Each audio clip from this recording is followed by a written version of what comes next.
Arcane is a series that is kind of hard to describe. There's so much that the show has going for it, so much that it wants to say that it's kind of hard to put into words how exactly I even feel about it. I just finished season 2 literally a couple of days ago at the time of writing this script, and I am literally struggling to even gather my thoughts completely. And I really wanted to make sure that this video got across everything that I thought about this season, what worked, what didn't work for me, because this is apparently a really divisive season. You have people who either think that the show went to absolute shit with this season, or the people who think that this season blows season 1 out the water. I'll wait till we get further into my review to really let y'all know where I stand, since it is a show that I have a ton of love and appreciation for, despite the fact that I will never touch League of Legends with a 10-foot pole. So I really want to make sure that this video does its job and conveys my thoughts in an accurate manner. So without further ado, like this fucking beat, I got Giuseppe's on my feet. We up disco, turn out the heat. Bitch, I'ma go, you are a sheep. She was up, how she asleep. We in all black GLE. Now we in all black limousine. 2 for my back, RP the beam. RP Kobe.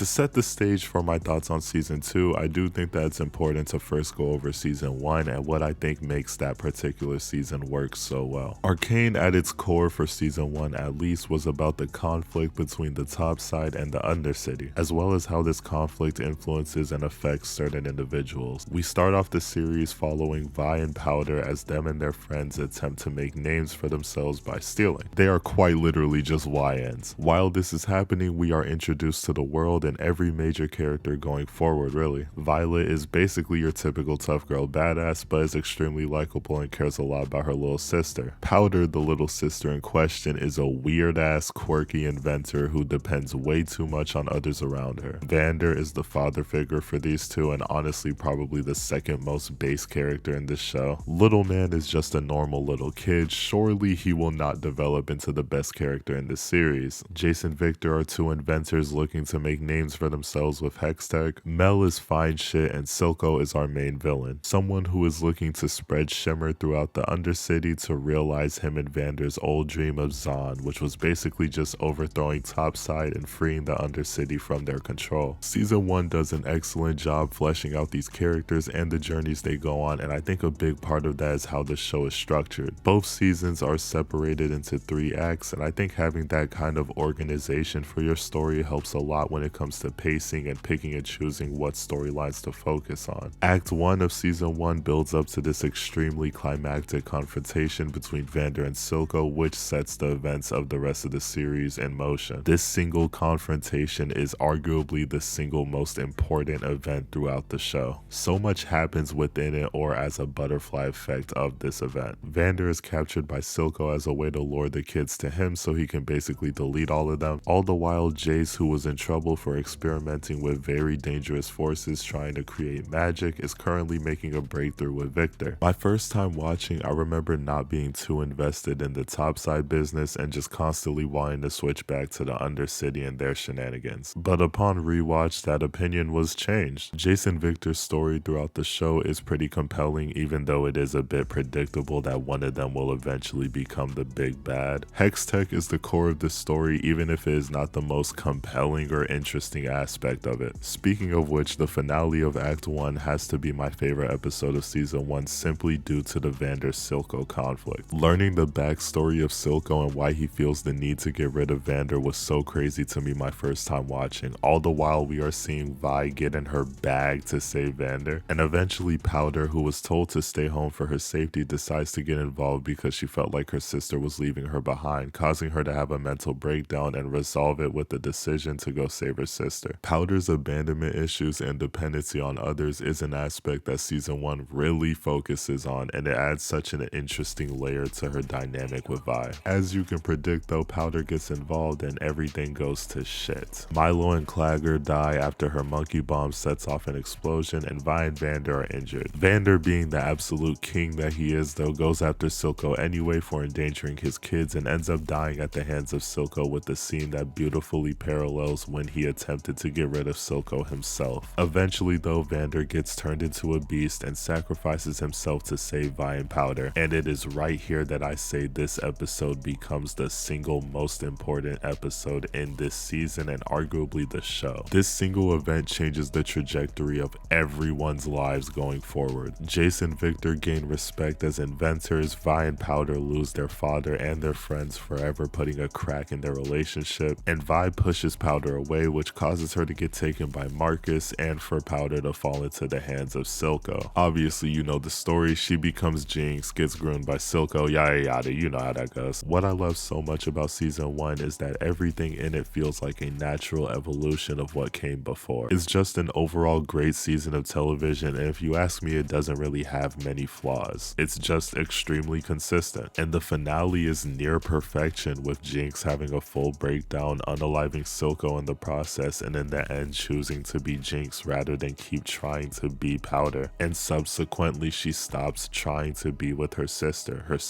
who in her mind at this point has chosen topside over her, and refuses to acknowledge that she is no longer that little girl that she abandoned. I mean, she even refuses to call her by her name that she has chosen for herself. And then this all ends with her blowing up the council tower, effectively putting the war that Silco planned into motion. Season 1 is fucking amazing, so of course I was excited for season 2, how could I not be? And I'll admit I was a bit late to watching season 2, but when I binged all of it, I left feeling, well, you're just gonna have to wait and see, I guess. So let's go through season 2 of Arcane and really break it down, all of the things that I like and dislike about it. Starting off with Act 1. I spent a bag on her Dean. She so in love with me, but I'm in love with the lean. I'm on the TAC. I don't even know they hate on me. A ton of people shit on the music videos in this show, but honestly I don't really find an issue with them. Like, yeah, sure, the music is millennial cringe that you would expect from a show that's aimed at people who play fucking League of Legends, but still, it's not like unbearable or anything. Anyways, Act 1 is probably the act that I have the least to say. It's a continuation of season 1's ending, and we are shown the aftermath of everything that Jinx did in episode 9. The council is deciding whether or not they should crash out over Jinx, and Vi doesn't want any parts of it at all. She then goes to get wasted on the sidewalk with this guy who basically serves no purpose other than being chill with Vi. Pretty based if you ask me. Jace is tweaking over Victor being in a coma, and Caitlyn wants Jinx on a t-shirt, which, I mean, understandable, she offed her mom. Piltover proceeds to get attacked by this person whose name I forgot, but her child was deleted by Jace in season 1. Get back, you feel me? Vi helps stop it because, yeah, why not? Her girlfriend's here. And after this, she attempts to talk Caitlyn down from engaging in war. Caitlyn at this point is crashing out though due to her mother's memorial being attacked, but Vi is saying if they engage in this war, they'll be basically cooked because they'll be on the Undercity's turf. Now this is an interesting scene because personally I do believe that Vi is kind of full of shit here. I also think part of her just flat out does not want Caitlyn to attempt to unalive her sister, which, I mean, fair enough, because like, yeah, forgive me if I'm mistaken, but with Jace's weapons they should low-key be kinda unstoppable at this point. So my interpretation here is that Vi is still kinda holding on to her love for Powder. However, Caitlyn, who was more willing to still attempt to negotiate with Undercity, is pretty much out for blood at this point, and understandably so, which causes her to form a elite team of absolute bums and Vi. Vi and Caitlyn out here looking like Braun and Kyrie in 2017, bro. This shit crazy. Get them some help, bro, because this ain't good. Victor starts twitching in his sleep though, which means he will unfortunately wake up soon. Victor, they could never make me like you. That's basically everything relevant that happens in episode 1 that I can think of though, and yeah, it's a pretty inoffensive episode. Nothing crazy happens in it, it's just establishing the main pieces going forward that will be relevant and dealing with the aftermath of season 1. Episode 2 though opens up with Jinx monologuing to Silco's corpse essentially. I can fix her, I swear. Jinx is going through it this season though. I mean, she's essentially cut ties with everybody she had in her life at this point, and now that Silco, the one person she had left, is gone because of her, she's completely alone and aimless. That is until Isha literally falls into her life. I enjoy Isha's inclusion in this story. I'm pretty sure she is meant to mirror Powder specifically, placing Jinx in Vi's shoes now, which can open up room for development in their relationship, since Jinx will more than likely make mistakes and come to learn how hard it was for Vi to be responsible over Powder, seeing as Jinx at this point holds nothing but hatred for Vi because fuck cops, my baby girl Jinx can do absolutely no wrong.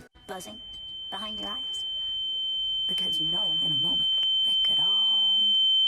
Bro, what the fuck are you talking about? Anyways, the Undercity is in complete disarray now that Silco is gone. Savika's attempting to hold it all together, but without a clear leader, it's become a battle between factions to essentially see who can take Silco's spot first. I have seen some people attempt to argue that Savika never finding out that Jinx killed Silco is a wasted opportunity, and I have to disagree. This scene literally establishes what Savika's feelings towards Jinx would be in that hypothetical scenario where she finds out. Killing each other won't help, and giving up your own isn't even an option in her mind. Savika is not characterized as someone who acts on impulse. She acts out of loyalty, and she is loyal to the Undercity and what is in the best interest of the Undercity at that point in time. Her finding out what Jinx did would quite literally make no difference. At worst, she would just be pissy at Jinx or whatever, but still be loyal and not do anything because she would recognize that Jinx has become the pseudo face of the Undercity. Checking back in on Jace and Victor, Victor has unfortunately woken up. Victor and Jace end up arguing due to the fact that Jace chose not to destroy the Hex Core, which Victor specifically asked him to do. Victor feels betrayed, and rightfully so, and it's really hard to ignore the fact that this feels like a breakup scene. Jace and Victor is apparently a really popular ship, and I mean, I see why. I feel like the creators were definitely playing into it this season for sure, and honestly, I do kinda think that if male homosexual relationships in fiction were just as normalized as female homosexuality, then I mean the writers would have probably just went all in on it, because like it is really hard to ignore the undertones when watching this season with Jace and Victor. And like, W for the gays, but bro, you telling me this man is about to choose a sleep deprived loser twink who killed a beautiful queen over Mel, bro?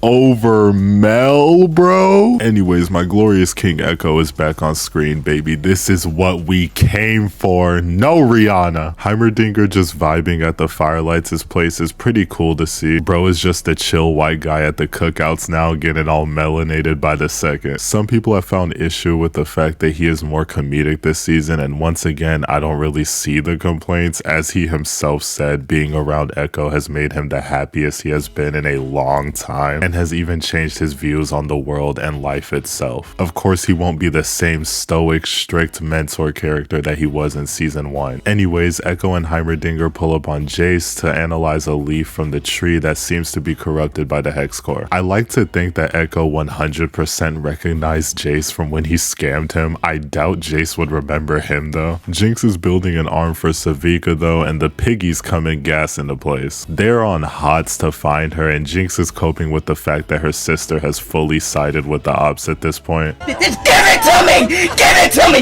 Give it to me! Give it to me! Just give it! Jinx builds Savika an arm, and we get a pretty cool action sequence with it. I'm not sure if Savika is a playable character or whatever, because once again, I am never touching League of Legends with a 10-foot pole, but yeah, I can't lie, this scene just feels like a promotion for her if she was a playable character. It's solid though, I really like it. We get a lot of creative shit with the arm that gives it a lot of personality. Jinx and Savika bonding in Act 1 is really dope though, especially considering where their relationship was in season 1. And Jinx's line about Savika's arm being something that she could fix is pretty great at highlighting her arc this season, fixing the damage that she caused in season 1 and whether or not she even wants to do so. Jinx is a character who is constantly torn between two personas, Powder and Jinx. Powder is a character who constantly feels the need to prove her worth to help those around her in her own way, while Jinx is a character who embraces her destructive behaviors fully and is just outright psychotic. And that mental clash is still obviously very prevalent throughout season 2 with the new depression DLC. The episode then ends with Victor fixing people with his newfound abilities. Gee, I sure hope that this specific plot line is given room to breathe and doesn't end up being one of the few low points of this season. The next episode though starts off with another music video. Like I said, I do not mind them, but Jesus Christ, the music sucks. I mean, like, bro, throw on some Ken Carson or something, bro. Make this shit tolerable. level at least. The piggies are gassing the Undercity though, and they will not stop until somebody hands over Jinx. They interrogate some guy who used to work under Smeech, and he ends up giving the spill on Jinx. Caitlyn at this point is so bloodthirsty over Jinx that she is willing to throw randoms in jail no matter what crimes they have committed. It's getting hard to defend Caitlyn at this point. I'm not gonna hold y'all, bro. Ignoring the fact that her girlfriend is also a confessed criminal, but hey, I get it, bro. She crashing. Vi is starting to second guess what they're doing because she's realizing Caitlyn is kind of off the deep end right now. We then cut to Mbessa getting pressed by a blood witch or whatever. I haven't really spoken on Mbessa yet. I think she's a fine antagonist, nothing too crazy. She's just pretty serviceable. Mbessa's ulterior motives are hinted at though, and she ends up unaliving the witch in question. Vi ends up telling Caitlyn to cut the team loose because I mean, yeah, they're sorry. Like, what did you think fucking Maddie was gonna do here? And I mean, yeah, good logic. It'll be less liabilities to worry about. Vi has also allegedly accepted the idea that Powder is gone. It's your fault, by the way, Vi. I just had to let you know that real quick. Had to let you know. Mel pulls up on Les to get information on what her mother is planning in Piltover, and yeah, bro, I'm not gonna lie, this character design is exactly the type of degeneracy I expect from League of Legends. 10-foot pole, bro, 10-foot pole. We cut back to Echo, Jason, Heimerdinger, and it's revealed that the corruption of the tree could be due to the overuse of Hex Tech, furthering the idea that Topside is unaware of the damage they cause to those under them with their ignorant lifestyle. Mel finds out that her mother is losing all her motion, which is the root of her desperate decision making, but then we get to the main event of Act 1's finale, Vi versus Jinx, which is also happening at the same time that Echo, Jason, Heimerdinger enter the base of the Hex Gates, where Echo drops a line saying, "Whenever it rains, we're the ones who get wet," emphasizing once again that Topside is so ignorant towards their harmful actions that affect the Undercity. And it's also a callback to episode 1 where Salo felt the rain whenever they were discussing what to do with Jinx after the events of season 1. It is because of Jinx and all of her actions in the past that Topside is now getting a taste of all the shitty things they have done to the Undercity, which makes it all the more thematic when she is eventually viewed as the hero of the Undercity. Jinx versus Vi is probably the best fight in the series. It was definitely worth the wait for season 2. It's such a spectacle to watch, and Jinx accepting the fact that her sister has turned into a Fed is heartbreaking to see. You know, and also I guess the fact that Vi has to accept the fact that her sister's a terrorist or whatever, like, I don't know, it seems pretty minor to me. I also really love the scene of Vi ripping Jinx's minigun. We see that from her perspective, she sees Jinx as a maniacal psycho, while Jinx sees nothing more than someone who destroys everything she has built, someone who refuses to accept her for who she is and love her. Due to Jace, Heimerdinger, and Echo's shenanigans though, everyone's weapons are glitching all throughout this fight, and it ends with Jinx losing a finger and getting saved by Isha. Caitlyn, being a cop, is willing to endanger a child. As a Caitlyn fan, bro, this shit is hard to watch, bro, but it's writing, bro. The writing is writing. Topside is getting bombed, and Caitlyn starts tweaking out because she didn't get to put 30 rounds in a child. I want you to let that marinate real quick, by the way. Vi finally checks Caitlyn for how she's acting, and Caitlyn responds with domestic violence. I'm so sick to my stomach right now, bro. My goat Vi deserves better, bro. Mel gets captured by the Blood Witch people, and Mbessa gives Caitlyn a promotion. A cop being rewarded for oppressing people. You know, man, like, I'm just so glad, like, this show isn't realistic at all. Like, I would hate to live in a society like this, you know what I'm saying? Like, this shit seems miserable. He got that shit on, though. So anyways, Act 1 is a pretty great start to the season. It continues the class conflict from season 1, which, if you ask me, is the most compelling aspect of this series. And it serves as a natural evolution for everyone's character arcs. I really don't have too much to say. It's the same level of writing I've come to expect from this series, and the characters are just improving. Even though I obviously dislike Caitlyn, her character arc makes complete sense and it feels natural, and it's also just well written. Like, obviously I'm not supposed to like a dictator. So anyways, on to Act 2. Should I put it all together and I hype you?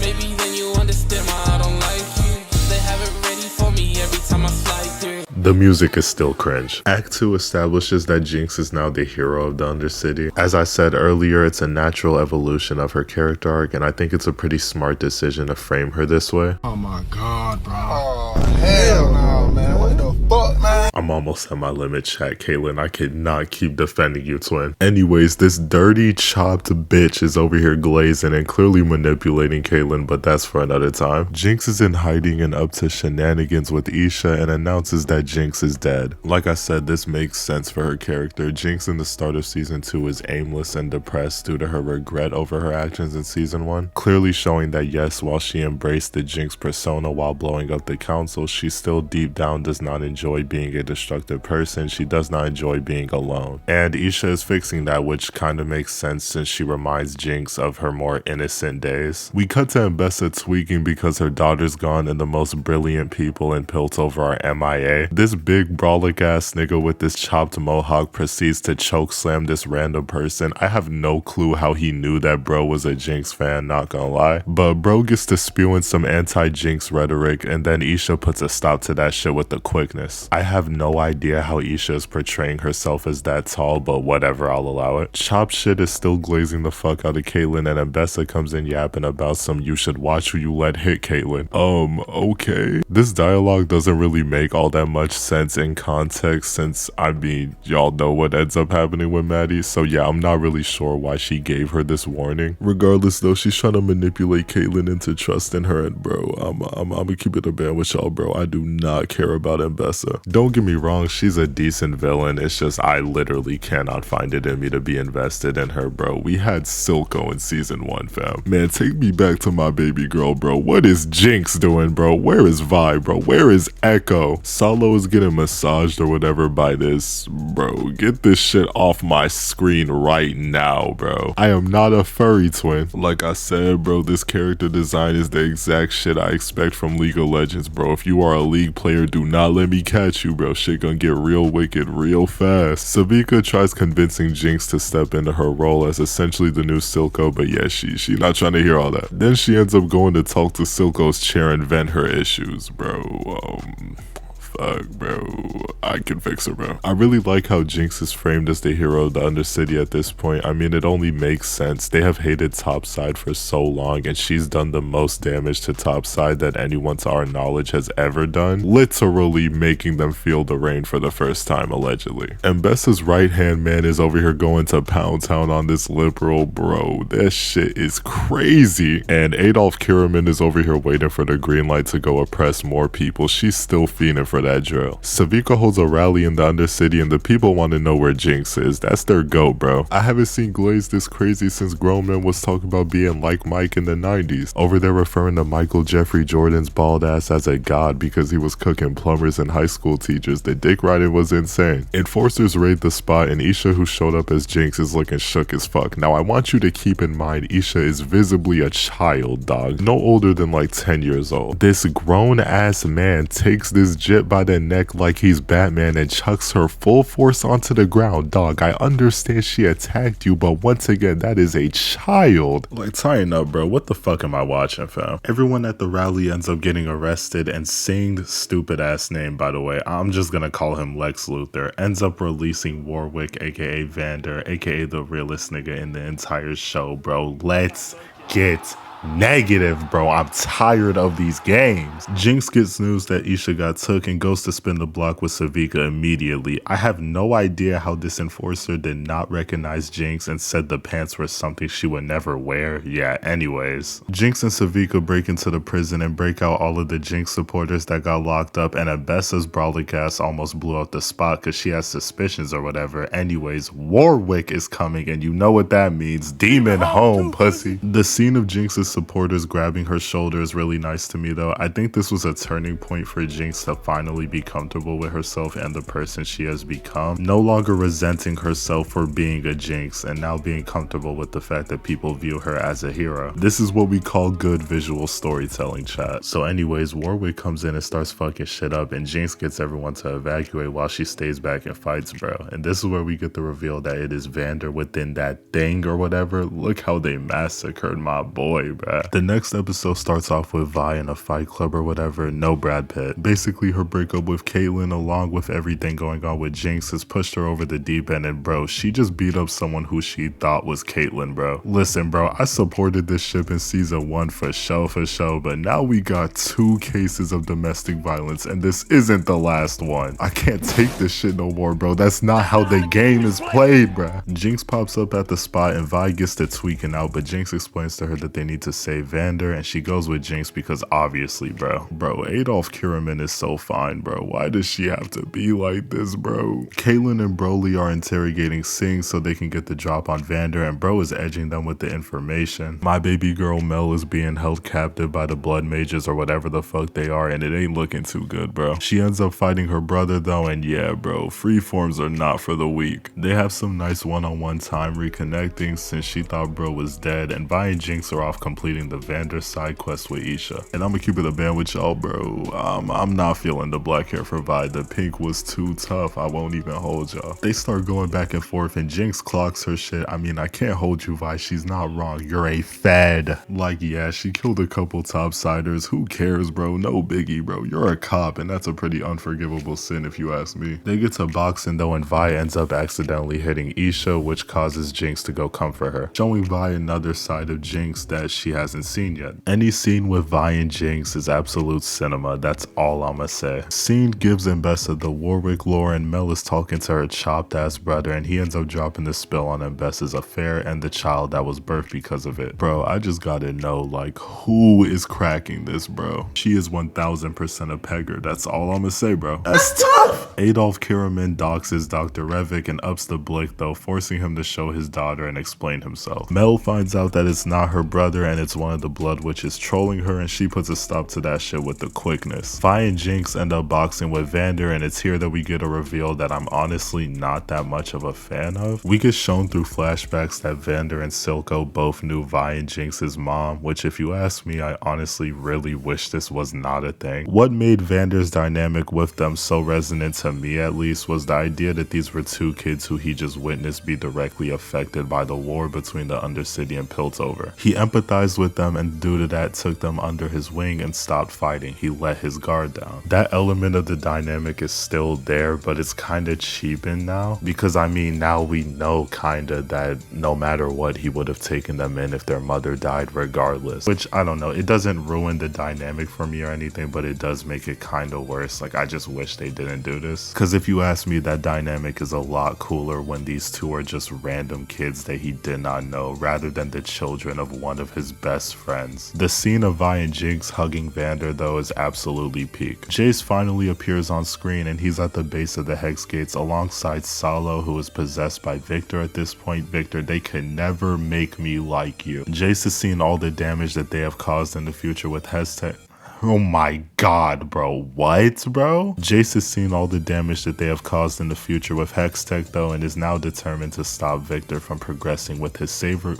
Oh my god, bro, I did it again, bro. What? So Jace has seen all the damage that they caused in the future with Hextech, and is now determined to stop Victor from progressing with his savior bullshit, and ends up putting that nigga on a t-shirt. I don't care what y'all say, bro. Jace was right. And with that, we are heading into the finale of Act 2, bro. Let's fucking go, bro. They are not playing this season. We open up with Victor yapping about a singularity with the ghost of Sky, and not gonna lie, bro, damn, this animation is cold. And Mbessa is training Adolf Kierman, and gee, I sure hope Caitlyn is really taking these lessons, and you know, like I'm saying, like I really think if she dedicates her time into, you know, becoming like the best fighter she can be, she might even be able to take on Mbessa. Like, this is so nice, man. Like, I love to see this. I just know she's gonna do great things in the future, you know. So anyways, they dress like the Fire Nation, and they high-key got that shit on. Vi and Jinx pull up to Victor's spot, and they trying to see if he can heal my boy Victor, you feel me? Victor, you pull this off and you might be approaching top 5 territory. Nigga, I am lying. We get a montage of Victor working and a scene of Jinx and Vi bonding. These two have finally come together and found common ground, man. This shit is beautiful, bruh. Dr. Revik and Victor have an ideology off, and we see that while Victor will cause bad things inevitably, as of right now, he is not too far gone. He's not willing to turn Vander completely into a beast, or as he says, sacrifice his humanity. Dr. Revik gets trailed by Vi, and Vi ends up getting caught lacking by Caitlyn. Up the domestic violence counter to 3, by the way, bro. Like, what am I looking at, bro? This toxic ass shit. Bro, look at Caitlyn's eyes when Vi calls her cupcake. That was all it took for her to fold and betray topside. That's it, bro. Caitlyn walks in with Vi handcuffed, and they start putting on Oscar level performances to gaslight and Bessa. This is some top tier shit right here, bro. But hey, yo, why did she wipe the spit towards her mouth, bro? What type of freaky ass shit they be on? Vi, you win, and I see the vision, bro. Jinx and Isha together is so nice to see too. Really makes what's about to happen hit, bro.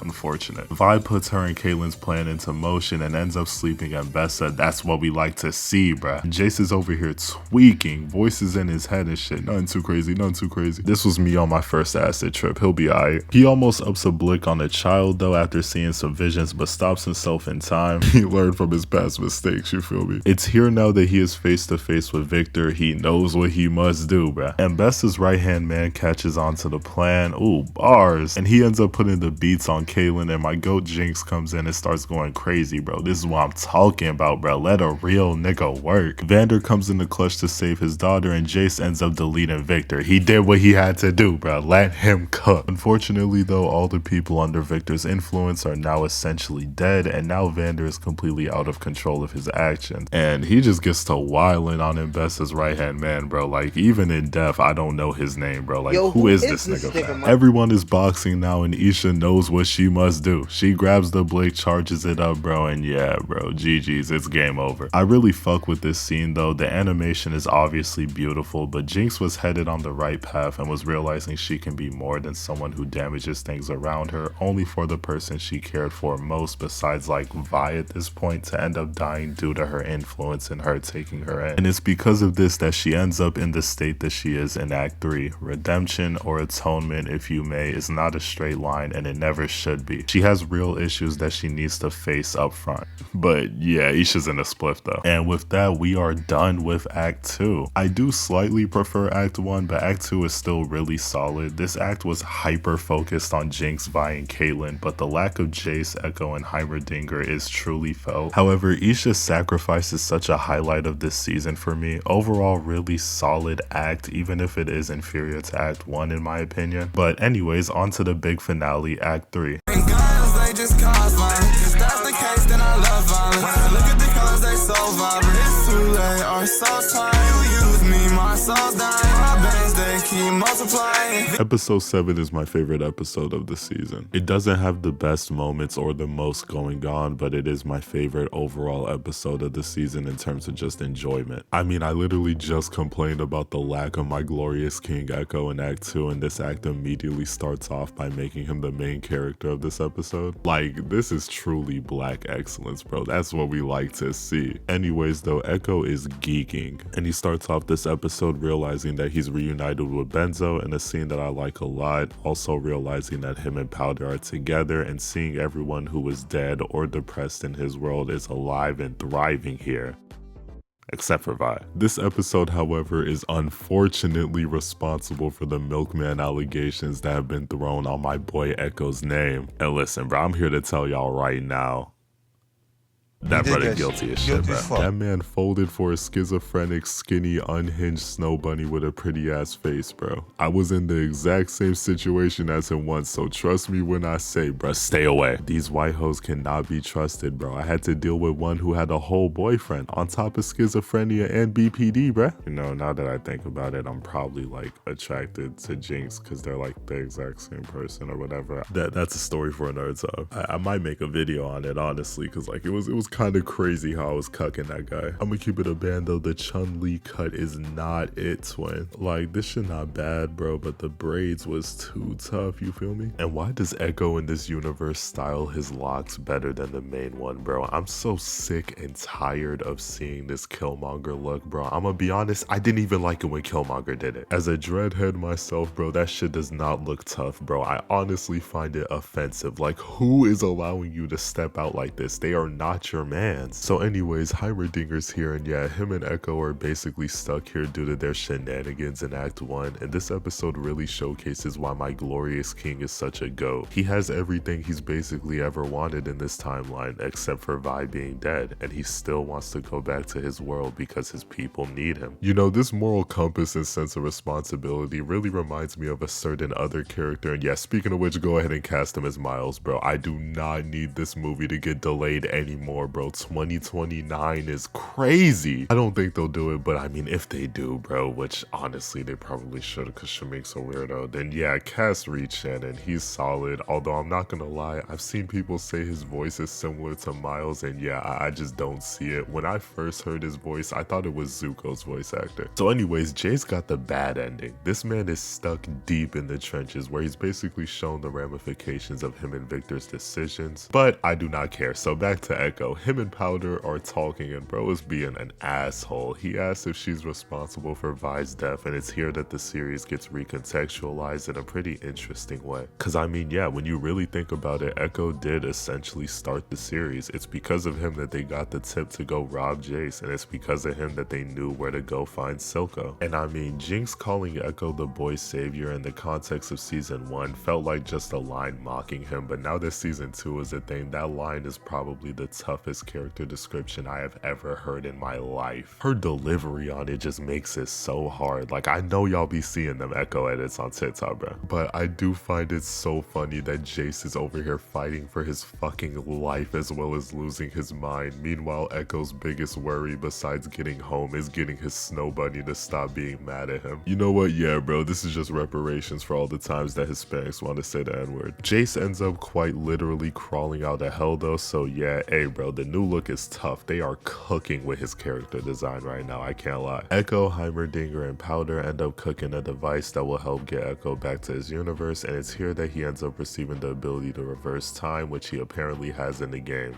10-foot pole. Echo and Powder have their dance, and it's here that we get this annoying ass song, bro. Get it out my ears, bro. I mean, the song ain't bad at all, but like, if I gotta hear it one more time, I might end up in Arkham Asylum. And yeah, everyone's already spoken about it, but it is really cool that it is animated at 4 frames per second. Get it? Because he can reverse time 4 seconds. I do love though when shows have small details like this. It really makes you feel rewarded when you rewatch and pick up on these certain aspects, especially the Echo versus Jinx fight on the bridge where it ends when 4:44 is left in the episode. Like, little shit like that is so cool to me and communicates to me as a viewer that this is a passion project and someone's artistic vision rather than a corporation hitting all the bullet points. Also, if I see one more person compare Echo and Jinx to Miles and Gwen, I might genuinely go insane. The only similarities is that it's a heroic black guy with a white girl. That's about it. The dynamics are completely different. Echo and Jinx is basically defined by trauma and tragedy, and while that element exists with Miles and Gwen, it doesn't define their attraction to one another. Like, it's never portrayed as Miles holding on to a memory of what Gwen was. It's just two characters who have fate working against them, and their attraction is portrayed as more innocent. However, I would agree though that Caitlyn and Vi is basically Korosami though. Korosami better though. Echo's monologue to Powder during the scene also confirms the dynamic a lot of the audience have probably pieced together at this point. Echo loved Powder but repressed his feelings due to how she ended up becoming. It was also confirmed that what Jace was seeing was the end of Piltover, which was caused by him and Victor's action. He swears to put an end to whatever Victor is doing because, you know, I don't know what he's doing at the moment. And Heimerdinger sacrifices himself so Echo can get sent back, vocalizing that with Echo he felt happiness that he had never felt before, and for the first time in his life he was able to be free. Echo gets one last look at the life that that he's leaving behind and switches places with the Echo, who actually belongs in this universe. Kinda crazy that Powder in that universe just has to sit with that reveal, if you ask me. We start off episode 8 and Mel is going fucking Super Saiyan. I don't even know what I'm looking at. We get told though that she is now an empath and the witches are trying to recruit Mel due to the fact that she possesses magical abilities since a mage beat the Doonies down on her moms. Once again, bro, who is the nigga that cracked that, bro? I need to know now. Also, we are at the point where the show is kind of going off the deep end. I don't even know like what Mel's abilities are. But Mel already had a complicated relationship with her mother, so being told that she is nothing more than a weapon to her mom, yeah, that's gotta do a lot to someone's psyche. Victor is now unfortunately back in the story though, and he ends up making a deal with Mbessa. She helps him reach the anomaly, he powers up her soldiers who she is taking to catch Caitlyn lacking. A win-win for both of them. Vi and Caitlyn start arguing since Jinx is now in custody, and let's go, bruh. They went from a complete downgrade for Vi's hair to her best cut in the series. This shit looked too tough. It's also here that we get another issue that I have with this season. Now look, I completely understand Caitlyn working with Jinx when they were against Mbessa and Warwick, but when they talk about Jinx here, you don't get the sense that she really hates her anymore. And like, I understand what the show is going for. Caitlyn came to realize that she was being manipulated by Mbessa and she no longer has the energy or whatever to hate Jinx. But like, I feel like that should have gotten more emphasis instead of just being something we have to like piece together. Because like, as it stands, it really just comes off as Caitlyn only left Mbessa just because Vi was there and she has a soft spot for Vi. Like, I don't think we ever got that resolution or Caitlyn finding out on her own that she was being manipulated and this was the wrong path to go down. So it just feels kind of cheap and unearned when she ends up saying that she doesn't have the energy to hate Jinx anymore. Especially when right before she had to work with her against Mbessa and Warwick, she literally wanted to put Jinx on a t-shirt. Like, whatever, I just don't like that the bloodlust just suddenly disappeared, because even if you want to go down the route of just saying she realized she was being manipulated, she still wanted to off Jinx before Mbessa even got to her. So I don't know, it's just weird. It's weird to me. I think this is just another byproduct of the fact that season 2 does feel kind of rushed. Like, this show should have definitely had another season or at least more than 9 episodes. Because like, yes, objectively the story does give me the proper tools to come to a conclusion on how she came to this conclusion, but it just doesn't feel earned enough due to the lack of emphasis that was placed on this development. I don't know, it doesn't make or break this season for me, but it's just something that I really wish was handled better. It is a flaw with this season. Jesus Christ, that's a lot of hair. Jace is arguing with Fine Shit and he's going off about how she only viewed him and Victor as nothing more than investments. They were already undefined, but yeah, this pretty much sealed the deal. They are done. Gee, I wonder if Jace gets with anybody in that. I don't know. Anyways, Victor pulls up and they start having an ideology off and Victor gets to yapping about the glorious evolution or whatever. He's gonna fix everyone, chat. Jace got washed though. This nigga is trash, bro. Take me to the king.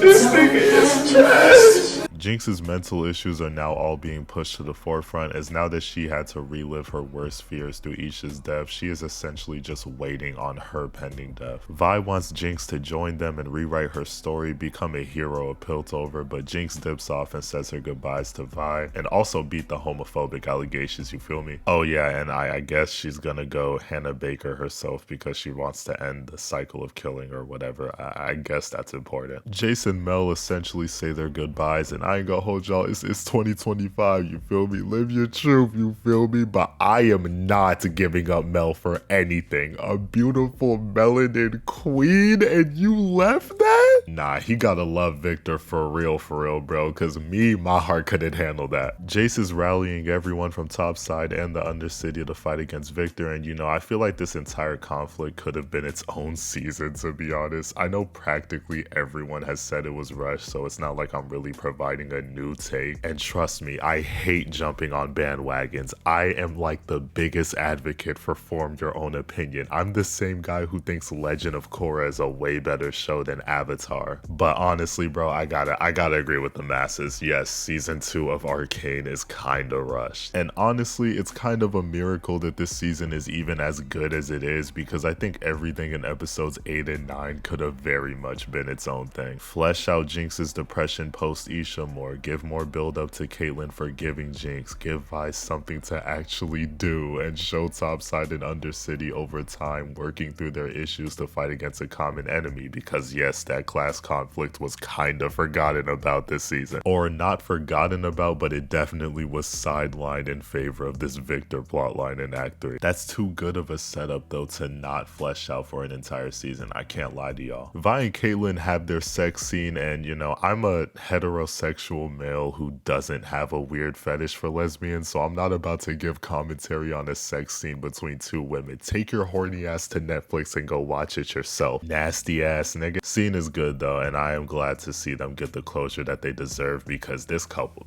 man, Jesus Christ. Mel confronts her mom to see if the allegations is true, and she ends up getting the shit slapped out of her. As someone with black parents, yeah, she did that shit. Guilty as fuck. This is the classic, yeah, I did that shit, but I'm not taking accountability. I'm your parent move. Anyways, Mbessa explains why this blood beef with the witches is bigger than just revenge, you feel me? And it sounds an awful lot like Lex Luthor's reason for hating Superman. She ends up showing her the army of soldiers who have gone through the glorious evolution, something that Mel just became a first-hand witness to through Victor. Speaking of Victor though, the ghost of Sky just dips on him or whatever, and her final words to him are really tragic and shows how far gone Victor is at this point, losing the final person who still loved him. Except for one person who just conveniently broke up with their girlfriend. I ain't saying that. So Victor now has an entire army, and the stakes have been set for the finale of the series. The episode opens up with Jinx cutting her hair. Why, bro? Why, bro? Why did they nerf her like this? The braids was way too tough, bro. So anyways, Jinx is about to list her 13 reasons why, and Echo ends up popping up. Honestly, not sure how he even knew she was gonna be here, but hey, we ball, bro. That Snow Bunny radar had to be geeking, nigga. I already know. The scene of Echo essentially talking Jinx off the ledge is honestly really nice though, and I mean, he finally got to save her. Apparently the boy savior line is in reference to the fact that in between the time skip of acts 1 and 2 in season 1, Echo did find Jinx like when she was taken by Silco and tried to take her out violently, but she refused. So it's just nice to see that come full circle. He finally got to be the boy savior. Echo's the MVP of act 3, but hey, more on that later. Regardless though, he breaks through to Jinx and convinces her that it's not too late to move past her mistakes and build a new future. He gives her a reason to keep living, and basically she folded. Jace is conversing with Vi, Mel, and Caitlyn, and they make a plan to stop Victor from reaching the Hex Gates. We then immediately cut to the action, and yeah, oh my god, we just get straight to it. The Jinx supporter who kept getting screen time got put on a t-shirt, and Vi realizing this shit is not a game, bro. It is not sweet out here. And Bessa's out here catching bodies left and right, and peeps that Caitlyn let it fly on her. Whole time they got their trump card Vander tucked away, just waiting for the green light, man. Piltover is cooked, I won't even hold y'all. Caitlyn peeps that they down 3-1, and she starts moving like 2016 Braun. I have never in my life seen Caitlyn move like this, dog. She is laying it all out on the court. Ladies and gentlemen, let her cook. On my soul, you better count your days. Why is Mbessa aura farming this much, dog? Caitlyn not going for none of that though, and she tries to up the blick on Mbessa but gets humbled real quick. Fine shit is going out insanely sad right now, I won't even hold y'all. Maddie tried to clip farm though and got her dome hit. Thank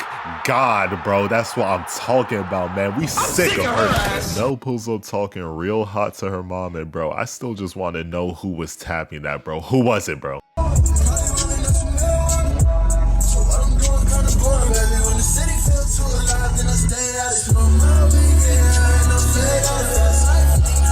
man, y'all see it, bro. The real niggas done stepped in the function and they got that shit on, bro. They are cooking right now. There's apparently like 60 minutes of cut footage of Echo and Jinx painting on each other and preparing for the final battle together. And all I'm gonna say is, bro, we were robbed. If they don't get a spin-off, someone gonna have to see me, bro. For real, for real. Echo and Jinx are here now, though. And yeah, the whole energy done shifted. Echo clip farming on his hoverboard as usual. And Jinx is just letting it fly everywhere, bro. All the enforcers is getting to safety while Mel cooks the randoms. I ain't never seen chemistry like this since the 2014 Spurs, chat. I won't even lie to y'all. Jace pulls up trying to talk no jutsu Victor, and bro, give it up. You know what you gotta do, twin. Regardless though, now all of Victor's soldiers is just running wild now, and Mel trying to have an ideology off with her OG. Kaylin got the same mindset as me though. She not trying to hear none of that shit. She told Mbessa put them dukes up and they get to boxing. Warwick pulls up on Jinx trying to catch a quick body, but Vi comes in with the chase down and they get to scrapping. Kaylin is over here getting washed by Mbessa, chat. I won't even lie to y'all. If Mel wasn't here, Vi would have had LLC in her bio real quick. This combo is fucking disgusting though. That's the backhand of a very emotionally unstable black mom, bro. Warwick almost chokes out Vi, so Echoes just says fuck it, we ball, and crashes the whole ship into the Hex Gates tower. Kaylin gets caught lacking though, and yeah, I'm not even gonna edge y'all, bro. Kaylin allowed her eye to get snatched so that Mbessa would have no defense against Mel. And just like that, Kaylin threw the lob of the century, bruh. Mel banishes Mbessa to the witches where she eventually meets her end. Rest in piss. Jinx saying she's always with Vi even if their worlds apart is nice. That's all I gotta say. It's nice. They start scrapping but lose gravity because of Victor and Jace. Not even gonna lie, the sound design in this scene is so tough, and watching them fight with no gravity is also really cool. It just feels unique and really makes this sequence stand out in the context of the series. Jace and his twink boyfriend are boxing though, and Jace is getting cooked. You're really just a fucking walking L, you bum ass nigga. Vi and Jinx are cooked though, and Jace ends up getting caught lacking by Victor too. There's only one person left. I think we all know what's about to happen. Our boy Echo gets to put in work instantly. He out there cooking. Bro got slept and instantly said, you know what, I understand it now. Like, stop playing with him, bro. This really what I'm talking about, bro. Black excellence, you feel me? Both of the main villains got taken out by the black side characters, bro. You know them writers was cooking, bro. Jace and Victor get their final scene together, and yeah, I'm gonna keep it a band, bro. If there was any doubts about these niggas being gay for each other, put that shit to rest. They are lovers. We get back to Vi and Jinx though, and man, y'all know where this is leading, bro. Vi folded and ended up having to get saved by Jinx. It's just always your fault, bro. It's always your fault. This scene is beautiful, but I don't buy for a second that Jinx is dead. I'm gonna keep it a band with y'all. Like, there's just way too many clues, like the little shimmer streak within the explosion, as well as the fact that Kaylin is looking at the schematics of the building and there's like a whole tunnel she could have escaped through. On top of the fact that the final frame of the show is an airship, and then it has the little Jinx glitch and says the end, when Powder literally said in episode 1, I'm gonna fly one of those one day. Like, come on, bro. She's alive, bro. She's alive. We cut to the aftermath of everything that happened though, and they're having a memorial for everyone who couldn't survive the final battle. My boy Echo is missing his snow bunny. I feel it, brother. Savika gets a spot at the council. Kaylin and Vi get their happy ending, which is really nice. And Jace is spending eternity with his boyfriend. I know that they're gonna leave the Jinx death thing ambiguous or whatever, but honestly, it just makes sense to me with like all the little crumbs that they've left for us. Like, you just don't put details like that for no reason, you feel me? But overall, what are my thoughts on season 2, which is apparently a really divisive season of television? Because from what I've seen, everyone is either saying it's dog shit, ruined the series or whatever, or you got people who are saying it's way better than season 1. And honestly, I'm more so in the middle. I don't think that this season is bad by any means. I think those people are being very disingenuous. I have seen some of the reviews and videos, and a lot of their criticisms are just like flat out not good, I'm gonna be honest. But I also would be lying if I said that it was as good or better than season 1, I'm gonna be honest. Because while I do acknowledge all the things that this season does right, I do also have to acknowledge all the things that it does wrong. Things like the class conflict just out of nowhere getting sidelined, Kaylin's arc being kind of rushed towards the end, Vi feeling pretty aimless as a character for a lot of season 2, the lack of a like super compelling villain to me. Like, I'm sorry, I just didn't find Victor and Ambessa to be like nearly as good as Silco, but they're still okay in their own rights. But like overall, yes,